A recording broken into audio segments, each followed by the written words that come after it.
ستړیا ته به نن ډېر ستړی شوې ځکه چې سهار دې ناشته مو نه کړه او په نهاره لاړې. او ګل مکۍ دومره ستړی شویم نن کار ډېر و او سبی مې ناشته هم نه ده کړې وږی مې مچي شلې پخ کړی دی. ستړیا ستا د خوښې خواړه مې تیار کړي بریاني او کوفته. دا څه وې بریاني او کوفته؟ وښځې زر لاړه شه او را تیارې که چې ویې خورما لږې نه تباه کېږم او ماشومان خو مکتب نه دي راغلي که نه لا تر اوسه نه دي راغلي. ښه بس چې نه دي راغلي مال یې را تیاره که ما او تا به یې وخورو او هغې له به یې بیا تیاره کړي. ښه سمه ده. تاسو خدای وبخښه قسم پخ کړي وي نو لږ راوباسئ د سهار راسې مې بیخي څه خوړلي نه دي خدای به اجر درکړي. داسې وکړه ښځې چې څه دې پخ کړي دي هغه دې فقیر له ور وباسه ځکه چې زمونږ او ستا نه مهم دغه فقیر دی چې لږه یې ختمه شي. ښه په سترګو.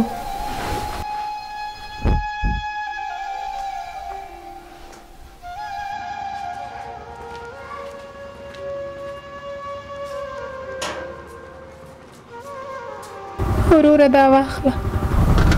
مننه خورې.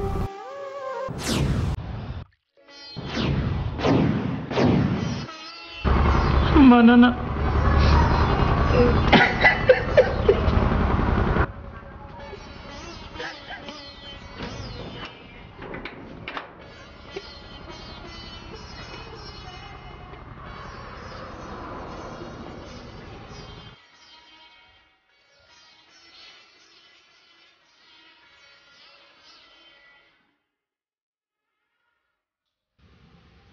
ګل مکۍ ولې داسې خفه راغلی مسافر څوک و؟ دا کوم فقیر ملنګ سړی چې زموږ دروازې ته راغلی و دا پخوا د دې ښار یو شتمن سړی و او د دې کور مالک و او زما خاوند و. څو کاله مخکې چې موږ په دې کور کې اوسېدو یو فقیر سړی راغی او زموږ د کور دروازه یې وټکوله. په همدې عادتو مې باور که خوښه یې زما د کومه بدې راځي. الله مې مان نصیب که دا 3 ورځې کېږي سمې نه دې خوړلي که څه یې راوباسئ راته. یاله قضا کور څوک نشته دی مزاحمت مه کوه. ښه نو ته پوه شوې که نه هغه موضوع څه په دا ډول باندې اوس چې بیا کله خیر دی که نه څوک خو به کور کې لږ خو به څه یې راوباسئ. دا خلک نه دي دا په خبره نه پوهېږي غریب دی که نه. خیر دی خاونده ټول د الله بندګان یو. خو دا غریب خلکو بیخي شرمول راغستې دي دا نه پوهېږي خو دا ورته زه اوس په خپله ژبه باندې پوه یم.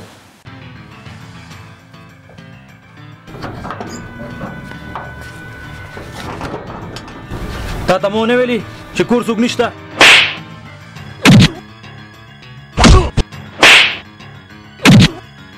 الله دې تباه و برباد که الله دې نشت نابود که.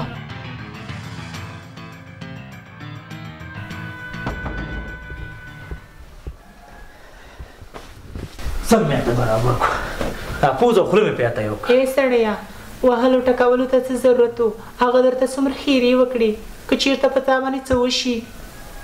خوله دې بنده که لنګ یې راته مه کوه په ما هېڅ نه کېږي. له هغې ورځې وروسته زما د شتمن خاوند حالات بیخي خراب شو. کاروبار یې د لاسه ورکه غریبي پرې راغله دا کور یې هم د لاسه ورکه او ان تر دې پورې چې ما ته یې طلاق هم راکه او بیا څو کاله وروسته مې تا سره نکاح وشوه.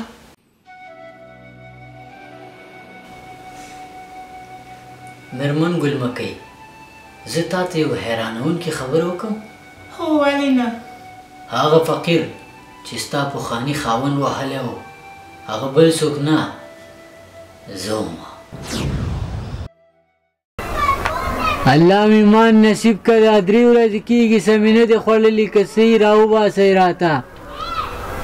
یاله قضا کور څوک نشته دی مزاحمت مه کوه.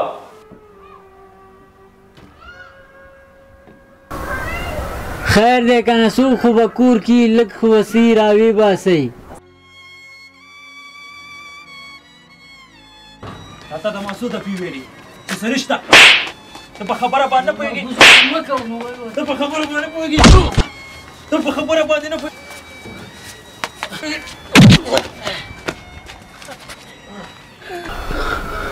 و ظالمه ما خو تا ته څه بد نه وویلې زه پوهېږم زه کمزور یم ته زیوراور یې الله یې درنه دا هستي او نیستي والي الله دې تباه و برباد که الله دې نشت نابود که میرمن ګل مه کوې دا په یاد ولره چې الله تعالی هغه ذات دی چې په هر څه باندې قادر دی هر څه کولی شي د ملنګانو نه پاچاهان جوړولی شي او د پاچاهانو نه ملنګان جوړولی شي هو بالکل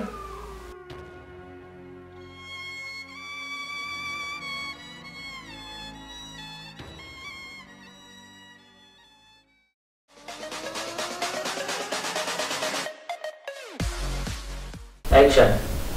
سمه ده نو ټیم دا وی چې سمه ده ډایرک ور وټاکاو که Action. دا کوم سړی سمه ده Action. سالمه ما دا ته زه بد نه وکړې راځي دا ځوال څوک